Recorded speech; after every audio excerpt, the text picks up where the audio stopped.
Florida has been on a roll lately with new coasters. In 2020, the best ride in the state was a B&M Hyper at SeaWorld called Mako.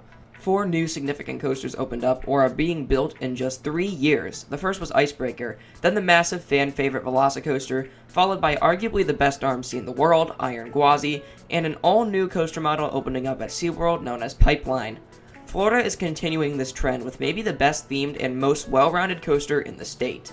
Here's my complete analysis of the new for 2025 unnamed coaster rumored to be named Starfall Racers.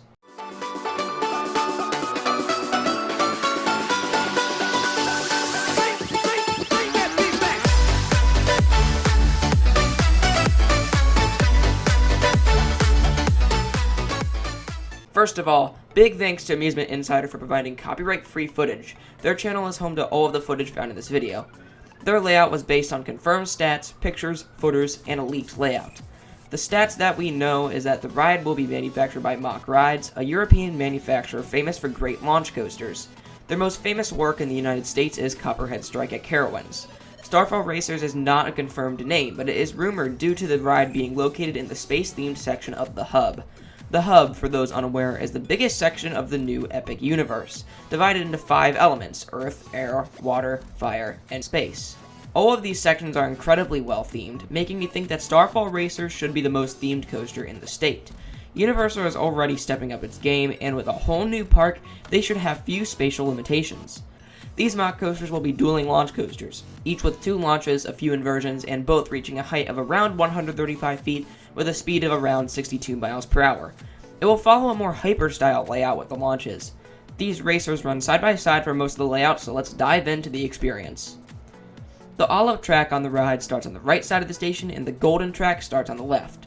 Exiting the station, both rides turn to face away from each other. These turns lead into a downward turn 180 degrees to line the trains up next to each other, facing the opposite direction. These beginning turns are located closest to the hub. Now, underneath the station and lined up, the trains enter a dark tunnel. This tunnel has some of the best potentials for theming. Imagine waiting for that launch to kick in with some great Interstellar-style soundtrack playing and multiple flashing lights lining the tunnel like you are flying past planets. Then, after a brief wait, both trains launch forwards out of the tunnel. Both of the parallel tracks lead into an incredible first element, a massive camelback that has sharp shaping on the apex, causing some great sustained floater into the comfortable Mach Ride restraints. Diving back down, the trains lead into a positive-filled valley, which flings the train up into a Hyperion-type inversion. The trains rise to start at an airtime hill, but then the rides whip downwards, causing good whip up front and incredible laterals in the back.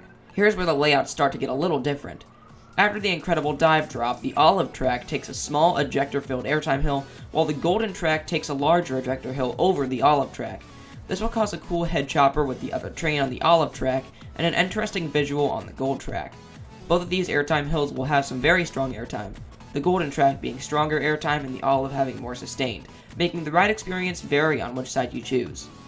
Following, the track flips sides again. The olive track takes a taller floater hill over the station in the golden track, while the gold track takes almost a double up of sorts underneath the olive track. Now the 2 tracks remain on opposite sides of this main station building. The olive track takes an off-axis almost Outer Bank hill into a quick double up. All of these hills provide great sustained floater airtime. The golden track takes a more mild experience in this section, where there are 2 still powerful airtime hills. Now, both of the trains pass each other in opposite directions by curving around each other in a low-to-the-ground sweeping turn around the station turn. This will be an interesting visual on both tracks as the trains fly towards each other. In this element, the golden track will take a more intense turn. Now the tracks flip sides again. The golden track continues to turn and takes a rapid transition underneath the olive track, which is taking a floater hill over the golden track. This causes a great head chopper from the other train on the golden track. This turn and airtime hill lines the trains up to their original positions, parallel to each other for the second and booster launch of the ride. The following may be the best 2 elements on the coaster. The olive track rises into an upward 0G roll around the golden track, so the olive and golden track do an almost high-five sort of element. The olive track finishes this element by doing a quick dive downward, providing great airtime. The opposite is true for the golden track. The golden track starts by a normal airtime hill before diving into a death roll. This should provide great airtime leading into a great and whippy inversion. This means that in one element, there are many different sensations in 2 different high-five dueling elements. Now, Starfall Racers takes a more hypercoaster style layout. The golden track takes an overbank with a tighter beginning, which passes over the olive track, which is also taking an overbank. Both of the trains take a tightly twisted airtime hill element now. The golden track starts with a wide valley before a tight downward whip, causing lateral airtime. The olive track, on the other hand, starts with a tighter turn before experiencing the same downward whip. These downward turns line the train up for the low-to-the-ground sweeping turn. This golden track speeds underneath the olive track in an intense turn, while the olive track does an overbank over the golden track. These elements lead up into a double passover element.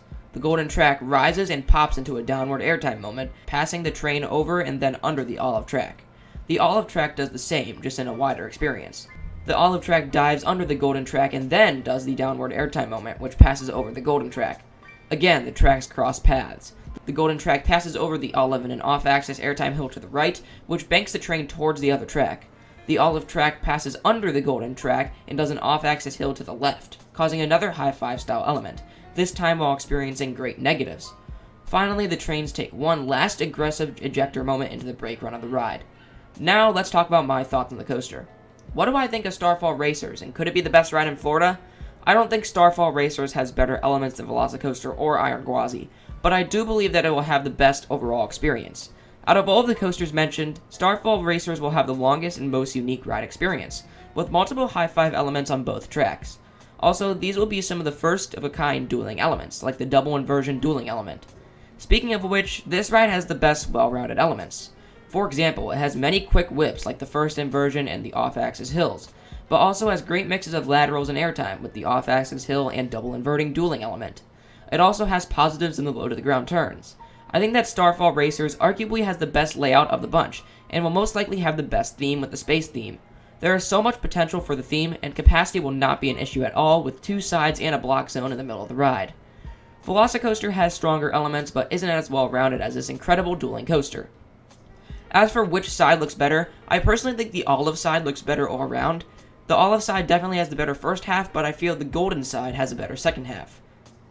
Starfall Racers overall looks like a great addition to Florida and a contender for the best ride in the state. Could Starfall Racers be the best ride in America? I don't think so, as it has competition like Fury 325 and Steel Vengeance, but it is definitely a contender for the best new coaster of 2025 and could easily win best theming. With universal level theming, this ride is a great contender for golden tickets and multiple rave reviews from enthusiasts. I cannot wait to get out there and try Starfall Racers for myself. Thank you so much for watching this video. If you enjoyed, make sure to leave a like and subscribe. Comment what you think of Starfall Racers and make sure to check out Amusement Insider for their incredible POVs of upcoming coasters. Thanks for watching and have a great rest of your day.